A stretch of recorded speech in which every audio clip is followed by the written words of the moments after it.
শরীফুল ইসলাম ভালো ব্যাটিং করে, আমি তাকে পুরস্কৃত করব। এবার শরীফুল ইসলামের ব্যাটিং দেখে মুগ্ধ হলেন ডেভিড ওয়ার্নার, বললেন পুরস্কার দেওয়ার কথাও। বিস্তারিত প্রতিবেদনে। কানাডার গ্লোবাল টি-20 টুর্নামেন্টে ব্রামফোর্ড ওভেলসের কাছে 8 উইকেটে হেরেছে বাংলা টাইগার্স মিসিসাউগা। দলের হয়ে ব্যাট হাতে উজ্জ্বল ছিলেন শরীফুল ইসলাম, তবে বল হাতে সুবিধাই করতে পারেননি। অন্যদিকে সাকিব আল হাসান ব্যাট হাতে রান পাননি, বোলিংয়ে তো আসেনি। ম্যাচে আগে ব্যাট করতে নেমে বাংলা টাইগার্স আউট হয়েছে মাত্র 79 রানে। ব্যাট হাতে ব্যর্থ হয়েছেন টাইগার তারকা ক্রিকেটার সাকিব আল হাসান।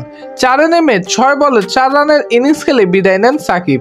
দলের 2 ওপেনার হজরতুল্লাহ জাজাই এবং রহমতুল্লাহ গুরবাজ ডাক মেরে সাজঘরে ফিরেন। ইনিংসে 2 অঙ্কের কোটা ছুটে পেরেছেন কেবল 3 জন: ইফতিকার আহমেদ, ডেভিড ভিসা এবং শরীফুল ইসলাম। 17 বলে 19 রানের ইনিংস খেলেন ইফতিকার আহমেদ। ভিসা খেলেন 9 বলে 10 রানের ইনিংস। শেষ দিকে ক্রিজে নেমে ব্যাট হাতে ঝড় তুললেন শরীফুল ইসলাম। 4 বলে 12 রানের ক্যামিও ইনিংস খেলেন তিনি।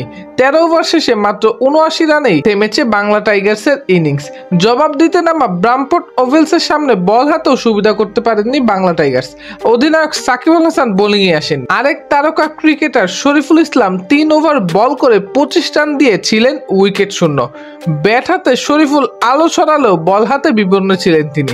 সাকিব ব্যাট হাতে ব্যর্থ ছিলেন, বল করেননি 1 ওভারও। আজ শরীফুলের খেলা দেখে মুগ্ধ হয়েছেন ডেভিড ওয়ার্নার, বলেছেন সে ফিনিশার হিসেবে ভালো ব্যাটিং করতে পারে। সে যদি চেষ্টা করে তাহলে সে একজন ভালো মানের অলরাউন্ডার হতে পারবে।